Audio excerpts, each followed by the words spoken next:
tarde, amados. Que a graça do nosso Senhor Jesus Cristo, que o amor de Deus e a comunhão do Espírito Santo possam mesmo estar conosco, em nome de Jesus.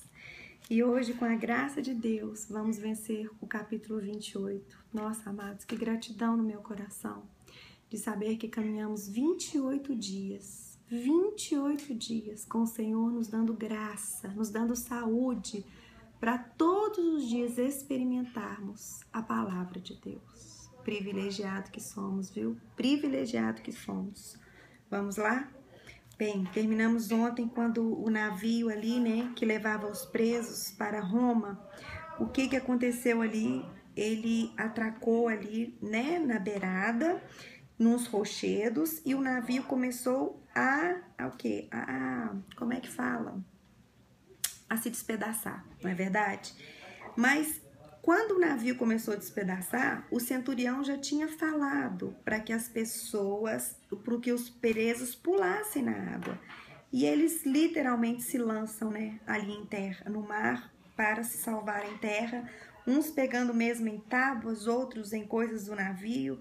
Mas o importante, amados, é que todos chegaram lá, porque Deus já tinha falado para Paulo que todos iam chegar lá. E quando Deus fala uma coisa, Deus não é homem para que minta, nem filho do homem para que se arrependa. E aqui, quando eles chegaram na ilha, eles foram muito bem recebidos pelo pessoal daquela ilha, né, que eram os bárbaros. E como eles estavam ali com muito frio, porque a água gelada, estava chovendo, eles logo fizeram uma fogueira para que eles pudessem mesmo se aquentar. E aqui, no versículo 3, um ensinamento tremendo para nós. E havendo Paulo ajuntado uma quantidade de vides, ou seja, Paulo, amados, ele veio para servir, como ele tinha aprendido com o mestre dele. Jesus, ele não veio para ser servido. Jesus veio para servir e dar a sua vida em resgate de muitos. E Paulo, a todo tempo, ele procurava servir, porque servir é o que está no coração de Deus. O que está no coração de Deus não é que eu e você tenhamos posições altas, que a gente seja mesmo para impressionar a vida das pessoas. Não. O importante para Deus é que Ele cresça e que eu e você possamos diminuir. E quando Paulo vai ali juntar os gravetos na fogueira, né? Uma víbora vem e morde em Paulo. E aqueles homens daquela ilha falaram, olha, esse homem realmente ele deve ser um homicida, porque ele escapou do mar, mas a justiça não deixa ele viver. E rapidinho eles esperavam que Paulo morresse. Mas fala aqui que Paulo sacudiu a víbora ali, né? Lançou ela mesmo no fogo e nenhum mal padeceu, nenhum mal. E aqueles homens que acharam que Paulo ia morrer já começaram a achar que ele era um deus. Amados, os milagres acontecem na nossa vida, não é para os nossos próprios prazeres, mas o milagre acontece na nossa vida para que possamos revelar para as pessoas que existe um Deus. Os sinais servem para que as pessoas possam mesmo ver que existe um Deus poderoso que está disponível para nos abençoar. E depois disso, ali próximo daquele lugar, também havia um pessoal, né, que era principal ali da ilha, por nome Públio. Esse homem recebeu eles assim de uma maneira com muita bondade e hospedou eles ali por 3 dias. E esse Públio, o pai dele, estava enfermo, estava com febre, estava com disenteria. E Paulo, quando foi vê-lo, orou por ele, colocou as mãos sobre ele e ele foi curado. E também, amados, não foi só o pai de Públio, mas todas as demais enfermos que estavam ali na ilha, que tinham enfermidades, foram saradas, sabe por quê? Porque quando a presença real de Deus chega, quando o homem diminui, a presença de Deus chega, nós somos libertos para ver a cura do Senhor. Amados, a palavra de Deus fala, o próprio Paulo falou ali para os coríntios, nós somos vasos de barro, e nós temos Deus dentro de nós, para que nós possamos notar que nós somos falhos, somos de barro, mas toda honra, toda glória, todo louvor tem que ser dele. E depois de 3 meses que eles ficaram ali naquela ilha, eu creio com todo o meu coração que uma pequena congregação foi deixada ali por Paulo. Quando eles foram embora, eles deram ali, né, para aqueles homens tudo que eles precisavam para que eles pudessem chegar ao destino. E 3 meses depois que eles partiram dali, né, eles pegaram um navio de Alexandria que ficaram invernado ali, esperando passar aquela época difícil de navegar. E eles chegando ali numa cidade, eles tinham que chegar numa cidade e andar um pouco para chegar até Roma.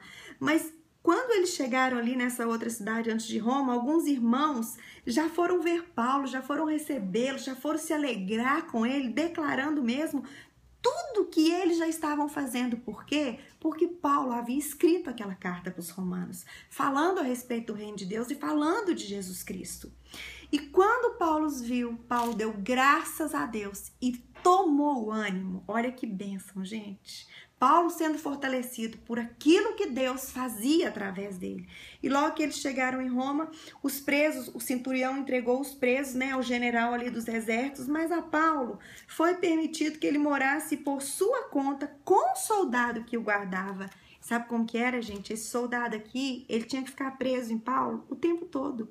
Cada soldado desse ficava na média de 8 horas com Paulo. 8 horas. Paulo ficava o tempo inteiro fazendo a obra de Deus e com um soldado grudado nele. Olha que bênção para esses soldados, né?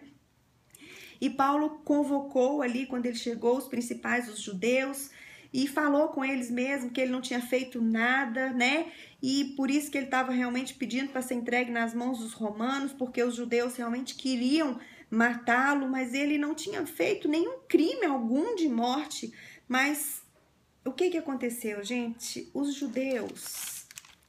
alguns judeus falaram que realmente não tinha recebido nenhuma carta realmente falando mal dele, né? Que dissesse algo mal diante dele. Mas quando Paulo começou a verdadeiramente falar com eles ali a respeito do reino de Deus, aqueles homens realmente, alguns criam, mas outros não criam. E como começou a ter discórdia entre eles, eles despediram de Paulo.